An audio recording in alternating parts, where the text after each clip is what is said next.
കഥ ആരംഭിക്കുന്നത് 4 സുഹൃത്തുക്കളെ പരിചയപ്പെടുത്തിക്കൊണ്ടാണ്. ക്യാത്ത്, നിക്ക്, ജോഡി, ലിസ എന്നായിരുന്നു അവരുടെ പേരുകൾ. കൂട്ടത്തിൽ ക്യാത്തും നിക്കും സഹോദരങ്ങളാണ്. അവർ 4 പേരും ഒന്നിച്ച് പിക്നിക്കിന് പോലും മറ്റും പതിവായിരുന്നു. 4 പേരും ഡൈവേഴ്സ് ആണ്. കടലിൽ ലൂളിയിട്ട് കടലിന്റെ ആഴങ്ങൾ കണ്ടാസ്വദിച്ച് ഫിഷിംഗ് ഒക്കെ ചെയ്ത് സന്തോഷിക്കുന്നവർ. അന്നും പതിവ് പോലെ അവരത്തരത്തിലൊരു പിക്നിക്കിന് പോയിരുന്നു. ഡൈവിംഗ് ഒക്കെ കഴിഞ്ഞ് തിരിച്ചു പോരുമ്പോ ക്യാത്തിയുടെ കയ്യിൽ നിക്ക് ചെറിയൊരു പരിക്ക് കണ്ടു. എന്താ കാര്യമെന്ന് അവൾ ചോദിച്ചെങ്കിലും ക്യാത്തൊന്നും വിട്ടുപറഞ്ഞില്ല. തീരത്തേക്ക് അവർ നടന്നെടുക്കുമ്പോ അവിടെ ക്യാത്തിയുടെ ഹസ്ബൻഡായ ഗ്രെഗ് വന്ന് നോക്കി നിൽക്കുന്നുണ്ടായിരുന്നു. ഗ്രെഗും ക്യാത്തിയും തമ്മിൽ അത്ര നല്ല ബന്ധമായിരുന്നില്ല ഉണ്ടായിരുന്നത്. വളരെ മോശം ഭർത്താവായിരുന്നു അയാൾ. അന്ന് അവിടെ നിന്ന് പോരാൻ നേരം ക്യാത്തിയും ഗ്രെഗും തമ്മിൽ വാക്കുതർക്കമുണ്ടാകുന്നത് നിക്ക് ശ്രദ്ധിക്കുന്നുമുണ്ട്. തിരികെ ഡ്രൈവ് ചെയ്യുമ്പോഴും വീട്ടിലെത്തിയിട്ടും നിക്കിനൊരു സമാധാനമുണ്ടായിരുന്നില്ല. മൊത്തത്തിൽ എന്തോ ശരിയല്ലാത്ത പോലെ. വീട്ടിലെത്തിയ നിക്ക് തന്റെ അനിയത്തി ആനിയോട് കുറിച്ച് സംസാരിച്ചു. പിന്നാലെയാണ് അവൾക്ക് ആ മെസ്സേജ് വരുന്നത്. നീ ഓക്കെ അല്ലേ എന്ന് നേരത്തെ നിക്ക് ചോദിച്ചയച്ച മെസ്സേജിന് ഇങ്ങോട്ടേക്ക് വരാമോ എന്ന് ചോദിച്ചുള്ള അവളുടെ മെസ്സേജ് ആയിരുന്നു അത്. എന്തോ ശരിയല്ലെന്ന് കണ്ടതും നിക്ക് വേഗത്തിൽ ക്യാത്തിയുടെ വീട്ടിലേക്ക് പുറപ്പെട്ടു. അവിടെ എത്തിയതും മൊത്തത്തിലൊരു പന്തികേട് സാഹചര്യങ്ങളിൽ നിന്നും അവൾക്ക് മനസ്സിലാവുന്നുണ്ടായിരുന്നു. ഗ്രെഗാണെങ്കിൽ അവിടുത്തെ ടേബിളിലിരിക്കുന്നു. അരുതാത്തതെന്തോ സംഭവിച്ച പോലൊരു ഷോക്കിംഗ് അയാളുടെ മുഖത്തുണ്ടായിരുന്നു. അവൾ എന്നെ കൊണ്ട് ചെയ്യിച്ചതാണിത് എന്നയാൾ പറയുകയും ചെയ്തു. ഞെട്ടലോടെ നിക്കകത്തേക്ക് നടന്നു ചെന്നു. ഭിത്തിയിലൊക്കെ ചോരപ്പാടുകൾ കാണാമായിരുന്നു. അകത്തേക്ക് കടന്ന് അവൾ കണ്ടത് ഞെട്ടിക്കുന്ന കാഴ്ചയാണ്. ബാത്ത് ടബിൽ വെള്ളത്തിൽ മുക്കി കൊല്ലപ്പെട്ട പോലെ ക്യാത്തി കിടക്കുന്നു. ആ കാഴ്ച അവളിൽ വലിയ ആഘാതം തന്നെ ഏൽപ്പിച്ചു. അന്നു മുതൽ നിക്കിന് വെള്ളമെന്നാൽ ഭയമായി മാറി. ഡൈവിംഗ് ഒന്നും ചെയ്യാൻ തീരെ ധൈര്യമില്ലാതായി. ക്യാത്തിയുടെ മരണത്തെ തുടർന്ന് അവിടെ നിൽക്കാൻ പോലും പറ്റാതെ കുറച്ച് മനസമാധാനത്തിന് അവൾ അവിടെ നിന്നും ഇന്ത്യയിലേക്ക് യാത്ര ചെയ്തു. 9 മാസങ്ങൾക്ക് ശേഷമായിരുന്നു നിക്ക് തിരികെ എത്തുന്നത്. നിക്കിന്റെ ഫ്രണ്ട്സ് ക്യാത്തി പണ്ട് ആഗ്രഹിച്ചിരുന്ന പോലെ ഒരു റീയൂണിയൻ സംഘടിപ്പിച്ചിരുന്നു. അതിലേക്കായിരുന്നു നിക്ക് വന്നു ചേർന്നത്. അങ്ങോട്ടേക്കെത്തിയ നിക്കിനെ കൂട്ടുകാരികളായ ജോഡിയും ലിസയും സന്തോഷത്തോടെ കെട്ടിപ്പിടിച്ച് സ്വാഗതം ചെയ്തു. പിന്നാലെ അങ്ങോട്ടേക്ക് നിക്കിന്റെ അനിയത്തി ആനിയും വന്നു ചേർന്നു. ഇരുവരും കെട്ടിപ്പിടിച്ച് സ്നേഹം പങ്കുവെച്ചു. അവിടെ വെച്ച് ക്യാത്തിയുടെ ഒരു ഫോട്ടോ കണ്ടതും നിക്കിന്റെ ഉള്ളിലേക്ക് വീണ്ടും സങ്കടം വന്നു നിറഞ്ഞു. പണ്ടവരൊന്നിച്ച് നടത്തിയ സന്തോഷകരമായ പിക്നിക്കുകളുടെയും മറ്റും ഓർമ്മകൾ അവളുടെ ഉള്ളിൽ വന്നു നിറഞ്ഞു. അന്നവരവിടെ ഒന്നിച്ചു കൂടിയത് പോലും ക്യാത്തിയുടെ ആഗ്രഹപ്രകാരമായിരുന്നു. ക്യാത്തിക്ക് ഒരു ഐലൻഡിലേക്ക് കയാക്ക് ചെയ്തു പോകണം എന്ന് വലിയ ആഗ്രഹമായിരുന്നു. പണ്ടേ അവർ അത് പ്ലാൻ ചെയ്തതാണ്. ക്യാത്തിക്ക് വേണ്ടി അവരെല്ലാവരും ഒന്നിച്ച് അത് നടപ്പിലാക്കാൻ തീരുമാനിച്ചിരുന്നു. പിറ്റേന്ന് പുലർച്ചെ സൂര്യോദയത്തോടെ 4 പേരും ഒന്നിച്ച് അവർ പ്ലാൻ ചെയ്ത പോലെ കയാക്ക് ചെയ്തുകൊണ്ട് ക്യാത്തിയുടെ ആഗ്രഹം പോലെ ഐലൻഡിലേക്ക് യാത്ര തിരിക്കാൻ തയ്യാറെടുത്തു. തയ്യാറാക്കി വെച്ചിരുന്ന കയാക്കും ആവശ്യത്തിനുള്ള ലഗേജും അതിനുള്ള വസ്ത്രങ്ങളും ഒക്കെ ധരിച്ച് തയ്യാറായിരുന്ന അവർ കയാക്കെടുത്ത് സമുദ്രത്തിലേക്ക് ഇറങ്ങുകയും തിരകൾക്കെതിരെ തുഴയാൻ ആരംഭിക്കുകയും ചെയ്തു. അതൊരിക്കലും ഒരു ചെറിയ യാത്രയായിരുന്നില്ല. 3 ദിവസം കയാക്ക് ചെയ്താലേ അവർ ഉദ്ദേശിക്കുന്ന ഐലൻഡിലെത്തൂ. അതിനിടയിൽ മറ്റു ചെറിയ ചില ഐലൻഡുകൾ കൂടിയുണ്ട്. വേണമെങ്കിൽ അവിടെ തമ്പടിക്കാം. ചില സമയങ്ങളിൽ തിരകൾ കുറച്ച് പ്രശ്നമുണ്ടാക്കുന്നവയാണ്. അതുകൊണ്ട് തന്നെ കയാക്ക് തുഴഞ്ഞുള്ള പോവൽ കുറച്ച് റിസ്കിയുമായിരുന്നു. നിക്ക് കയാക്ക് തുഴഞ്ഞു. സമുദ്രത്തിലൂടെയാണല്ലോ തുഴയുന്നത്. അതിന്റെ ഭയം അവളുടെ ഉള്ളിൽ ഉണ്ടായിരുന്നു. ക്യാത്തിയുടെ ആ ഇൻസിഡന്റ് അവളുടെ ഉള്ളിൽ കോരിയിട്ടെത്തി അപ്പോഴും ആളിക്കത്തുന്നുണ്ടായിരുന്നു. വെള്ളം കണ്ടാൽ അവൾക്കിപ്പോൾ ഭയമാണ്. സമുദ്രത്തിന് നടുവിലൂടെ അവരുടെ കയാക്കിംഗ് തുടർന്നുകൊണ്ടിരുന്നു. കുറച്ചു സമയം പിന്നിട്ട് കഴിഞ്ഞിരുന്നു. ചുറ്റിലും കടൽ മാത്രമായി മാറി. ആ ഒരു സമയത്താണ് ആനിക്ക് മൊത്തത്തിൽ എന്തോ ഒരു പന്തികേട് തോന്നുന്നത്. അവൾ തുഴച്ചിൽ നിർത്തി. പിന്നാലെ വീണ്ടും തുഴയാൻ ആരംഭിച്ചു. എന്തോ വിചിത്രമായി പ്രശ്നമുള്ള പോലെയൊക്കെ അവൾക്ക് തോന്നുന്നുണ്ടായിരുന്നു. എന്നിരുന്നാലും ആനി ചുറ്റിലും നിരീക്ഷിച്ചു. എന്തോ ദൂരെ നിന്നും തങ്ങളെ നോക്കുന്ന പോലെ ആനിക്ക് ഫീൽ ചെയ്യുന്നുണ്ടായിരുന്നു. എന്തുകൊണ്ടോ ഉള്ളിലുള്ള ഭയം കൂടി വന്നെങ്കിലും ആനി അത് സുഹൃത്തുക്കളെ അറിയിച്ചില്ല. അവരെ കൂടി ഭയപ്പെടുത്തണം എന്ന് ആനിക്കുണ്ടായിരുന്നില്ല. ഇതേസമയം ആനി സ്ലോവായത് നിക്ക് ശ്രദ്ധിച്ചിരുന്നു. ആനിക്കടുത്തേക്ക് നിക്കെത്തി. ആനിയുടെ ഭാവമാറ്റവും മറ്റും നിക്കിന് വേഗം മനസ്സിലാവുമായിരുന്നു. ആ വലിയ സമുദ്രത്തിന് നടുവിൽ അവൾ ഭയപ്പെട്ടിരിക്കാം എന്ന് ചിന്തിച്ച ആനി അവൾക്കൊപ്പം ചേർന്ന് കയാക്ക് തുഴയാമെന്നും അവളെ സപ്പോർട്ട് ചെയ്യാമെന്നും പറഞ്ഞു. യാത്ര വേഗത്തിലാക്കാം എന്നും അവൾ പറയുന്നുണ്ടായിരുന്നു. പക്ഷെ അങ്ങനെ സഹായിക്കണ്ട, എനിക്കിത് മാനേജ് ചെയ്യാൻ പറ്റും എന്ന് ആനി പറഞ്ഞു. ഉള്ളിൽ ഓരോ നിമിഷവും ഭയം വർദ്ധിച്ചു വരുമ്പോഴും മുമ്പോട്ട് കയാക്ക് ഒറ്റയ്ക്ക് തുഴയാനുള്ള ധൈര്യം ആനി ആർജിച്ചെടുത്തിരുന്നു. കുറച്ചു ദൂരം കൂടി പിന്നിട്ടതും കയാക്ക് നിർത്തി അവർ ഡൈവിങ്ങിനായി ഇറങ്ങി. നിക്കും തന്റെ ഭയം ഭയങ്ങളൊക്കെ മാറ്റിവെച്ച് കൂട്ടുകാർക്കൊപ്പം ഡൈവിങ്ങിന് ഇറങ്ങിയിരുന്നു. മറ്റുള്ളവരൊക്കെ മീൻ പിടിക്കാൻ ഡൈവ് ചെയ്തു തുടങ്ങിയപ്പോ ആനിക്ക് മാത്രം ഒരുപാട് സമയം വെള്ളത്തിനടിയിൽ നിൽക്കാൻ സാധിച്ചില്ല. അവൾ വേഗം കയാക്കിലേക്ക് തിരികെ കയറി. എന്തോ ഒന്ന് തങ്ങളെ ഫോളോ ചെയ്യുന്ന പോലെ ആനിക്ക് എപ്പോഴും തോന്നുന്നുണ്ടായിരുന്നു. ആനി ചുറ്റിലും നിരീക്ഷിച്ചു. അപ്പോഴേക്കും ലിസ അവളുടെ അടുത്തേക്ക് വന്നു. ഡൈവിംഗ് അവസാനിപ്പിച്ചെത്തിയതായിരുന്നു ലിസ. പിന്നാലെ കയാക്കിൽ കയറിയതും ആനി ബൈനോക്കുലർ എടുത്ത് ചുറ്റിലും നോക്കി. ദൂരെ ഐലൻഡിന്റെ തീരത്ത് 2 കുട്ടികൾ കളിക്കുന്നത് അവൾ ബൈനോക്കുലറിലൂടെ നോക്കിക്കണ്ടു. ഇതേസമയം കടലിന് നടുവിൽ ഒരു ഭാഗത്ത് പ്രത്യേകമായി പക്ഷികൾ വട്ടമിട്ട് കൂട്ടം കൂടി പറക്കുന്നത് ആനി നോക്കിക്കണ്ടിരുന്നു. ആനി അതിനെപ്പറ്റി ലിസയോട് ചോദിച്ചപ്പോ അവിടെ കൂടുതൽ മീനുണ്ടാകും എന്നായിരുന്നു ലിസ പറഞ്ഞത്. അതോടെ ടെൻഷനായിരുന്ന ആനി കുറച്ച് സമാധാനത്തിലായി. പക്ഷെ പെട്ടെന്ന് ആനി ആ കാഴ്ച കണ്ടു. ഒരു സ്രാവിന്റെ ചിറക് അത് വേഗത്തിൽ പൊന്തി വന്ന് കടലിനടിയിലേക്ക് ഊളിയിടുന്നു. അത് കണ്ടതും ആനി ഭയം കൊണ്ട് വിറച്ചിരുന്നു. ആനി പിന്നാലെ ഏവരോടുമായി ഒച്ചയെടുത്ത് താൻ കണ്ട സ്രാവിന്റെ കാര്യം പറഞ്ഞു. നിക്കിനോടും ജോഡിയോടും വേഗത്തിൽ കയാക്കിലേക്ക് കയറാൻ ആവശ്യപ്പെട്ടു. പിന്നാലെ അവരേവരും കയാക്കിൽ കയറി വളരെ സാവധാനം തുഴയാൻ തുടങ്ങി. വേഗത്തിൽ തുഴഞ്ഞാൽ അത് സ്രാവിന്റെ ശ്രദ്ധ പിടിച്ചു പറ്റുമോ എന്നവർ ഭയന്നിരുന്നു. ഇതിനിടയിൽ ജോഡി പറഞ്ഞു അതൊരു റീഫ് ഷാർക്ക് ആയിരിക്കും, അത്ര വലിയ ആപത്തുള്ള സംഗതിയൊന്നുമല്ല. പക്ഷേ എന്നിരുന്നാൽ തന്നെയും ഏതൊരു സ്രാവും ഭയമുണ്ടാക്കുന്നത് തന്നെയാണല്ലോ. ബാക്കിയുള്ളവർ ഭയപ്പെട്ടിരുന്നു. സമയം ഉച്ചയായി. ലഞ്ച് ടൈമിനോട് അടുക്കുന്നു. ഏവർക്കും വിശന്നു തുടങ്ങിയിരുന്നു. അടുത്തുള്ള ഐലൻഡിലെത്തി മീൻ പാചകം ചെയ്ത് കഴിക്കാം എന്നവർ പറഞ്ഞു. എന്തായാലും ഇനി സ്രാവുണ്ടെങ്കിൽ അതിനെയും കുറച്ചു നേരത്തേക്ക് അവോയ്ഡ് ചെയ്യാൻ ഇതായിരിക്കും ബെസ്റ്റ് പ്ലാൻ എന്നും അവർ പറയുന്നുണ്ടായിരുന്നു. പിന്നാലെ നിക്കും ജോഡിയും വേഗത്തിൽ തുഴഞ്ഞ തീരത്തേക്ക് പോവാൻ തുടങ്ങി. ആനിയും ലിസയും പതിയെ തുഴഞ്ഞെത്തുമ്പോഴേക്കും ഭക്ഷണമൊക്കെ പാചകം ചെയ്തു വെച്ചേക്കാം എന്ന് കരുതിയായിരുന്നു അവരുടെ ആ വേഗത്തിൽ പോക്ക്. ഈ സമയം നേരത്തെ ഉണ്ടായിരുന്ന പക്ഷിക്കൂട്ടം ആനിയുടെ കയാക്കിന്റെ ഭാഗത്തേക്കെത്തി. ആനി ഭയന്നിരുന്നു. ആനി നോക്കിയപ്പോ സ്രാവിന്റെ ചിറക് തന്റെ കയാക്കിന്റെ സമീപം അവൾ ഉയർന്നു കണ്ടു.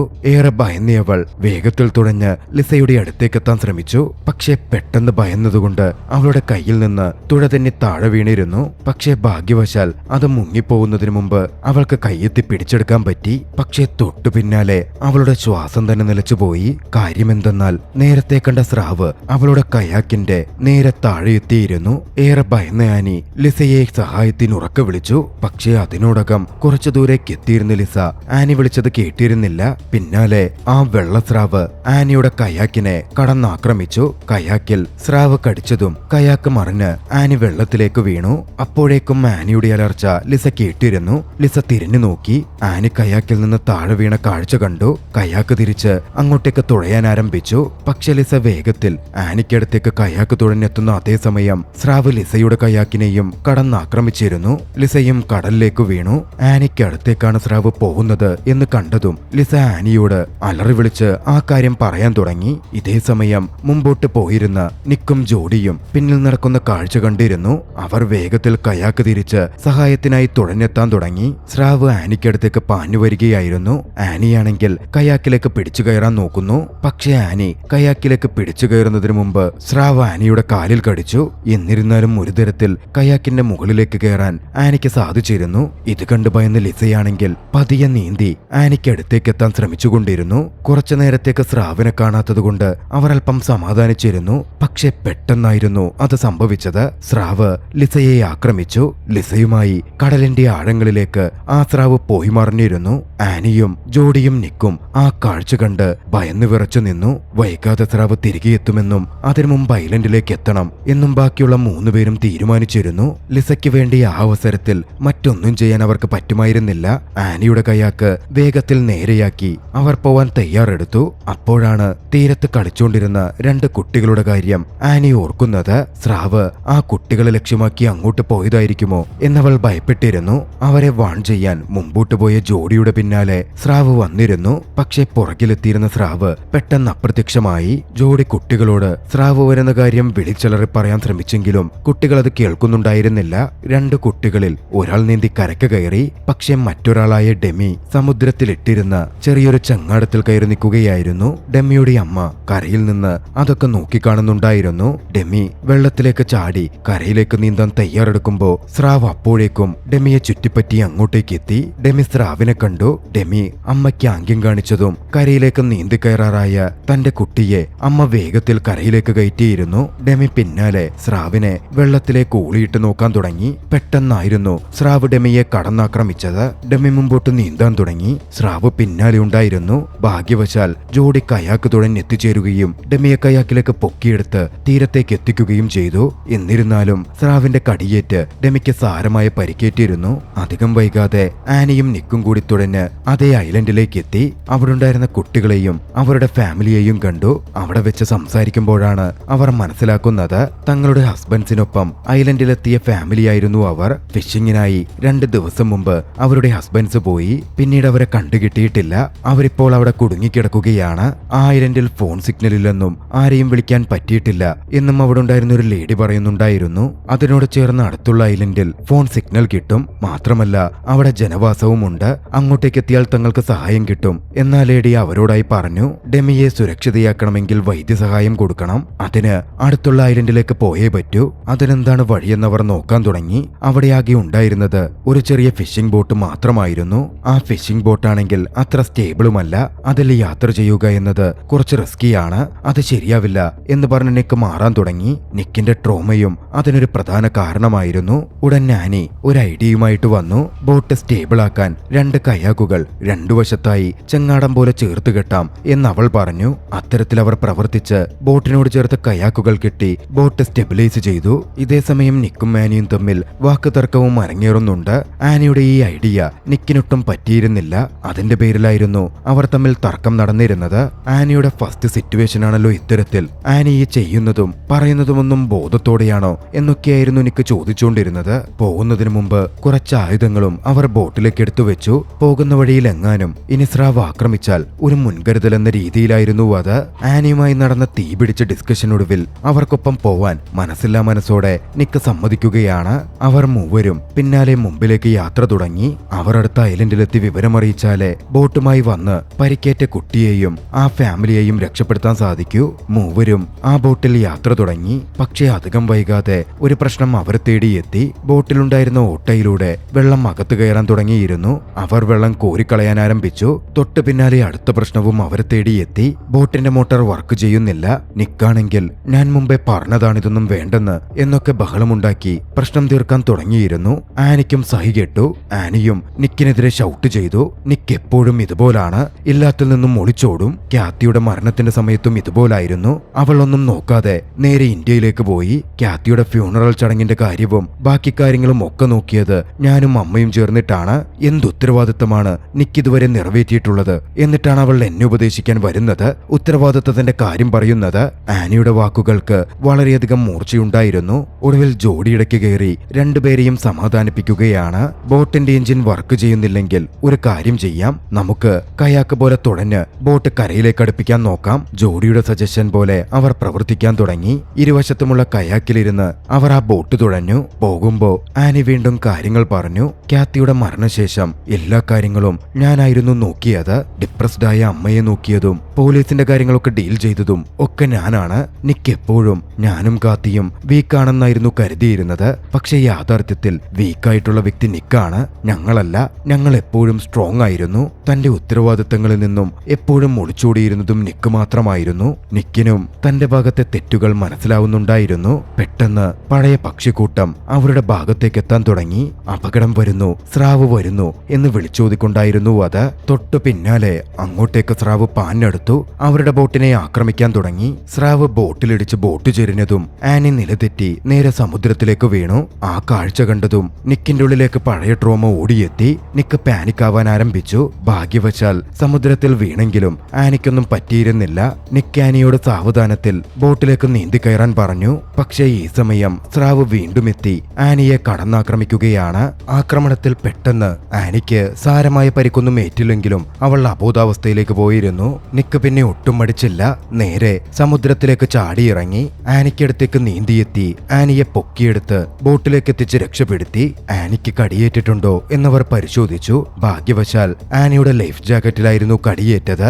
ലൈഫ് ജാക്കറ്റ് ഒന്ന് കീറിപ്പോയെന്ന് മാത്രമുള്ളൂ. പക്ഷേ അപകടം അവസാനിച്ചിട്ടുണ്ടായിരുന്നില്ല. സ്രാവ് വീണ്ടും അവരെ ചുറ്റിപ്പറ്റി തന്നെ വരാൻ തുടങ്ങി. ഇനിയും ഇങ്ങനെ പോയാൽ അപകടമാണ് എന്ന് മനസ്സിലായതും നിക്കൊരു ഐഡിയ പറഞ്ഞു. ബോട്ടിൽ ഒരു ആങ്കർ ഉണ്ട്, അതുപയോഗിച്ച് ഒരു മീന് വെച്ച് ഇരപോലെ ഇട്ടുകൊടുത്ത് കയാക്കിൽ കെട്ടി ദൂരേക്ക് അത് തള്ളിവിടാം. അതിന് പിന്നാലെ പോയി സ്രാവ് ഇരകടിച്ചാൽ കയാക്കിൽ കുടുങ്ങുകയും തങ്ങൾക്ക് പിന്നാലെ വരാൻ പറ്റാതാവുകയും ചെയ്യും എന്നതായിരുന്നു നിക്കിന്റെ idea.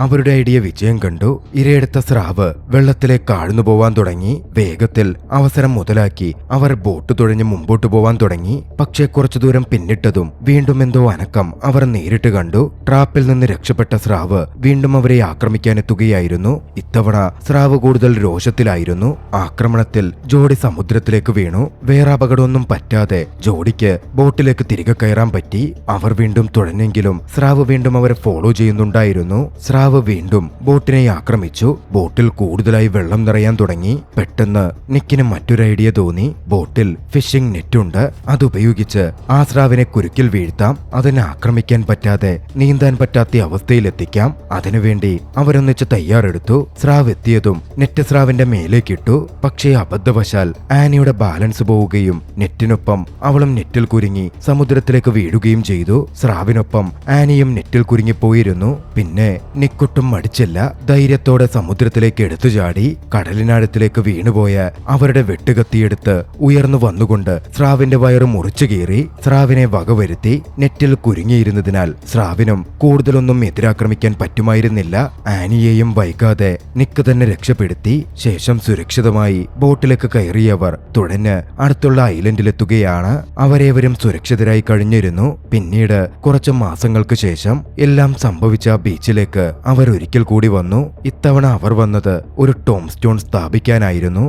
Cath and Lisa Dave sisters forever എന്നെഴുതി പതിപ്പിച്ചിരുന്ന ഒരു കല്ല് അവർ അവിടെ സ്ഥാപിച്ചു. അവരുടെ ധൈര്യവും സാക്രിഫൈസും ഓർമ്മിച്ചുകൊണ്ട് അവരുടെ സ്മൃതിമണ്ഡപമായി അവിടെ അവർ പൂക്കളും മറ്റും അർപ്പിച്ചു. അവരുടെ സൗഹൃദത്തിന്റെയും സ്നേഹബന്ധത്തിന്റെയും ഏറ്റവും വലിയ അടയാളമായിരുന്നു ആ ടോം സ്റ്റോൺ. ആ ദൃശ്യങ്ങളോടെ ചലച്ചിത്രം അവസാനിക്കുകയാണ്. രസകരമായ ഈ ചലച്ചിത്രം നിങ്ങൾക്കിഷ്ടമായെങ്കിൽ വീഡിയോ ലൈക്ക് ചെയ്യുക. അഭിപ്രായങ്ങളും നിർദ്ദേശങ്ങളും കമന്റുകളിൽ രേഖപ്പെടുത്തുക. കഴിയുമെങ്കിൽ ചാനൽ സബ്സ്ക്രൈബ് ചെയ്തും കൂട്ടുകാർക്ക് ഷെയർ ചെയ്തു കൊടുത്തും ഞങ്ങളെ സപ്പോർട്ട് ചെയ്യുക. അടുത്ത എപ്പിസോഡിൽ മറ്റൊരു മികച്ച ചലച്ചിത്രവുമായി നമുക്ക് കണ്ടുമുട്ടാം. അതുവരെ ബൈ.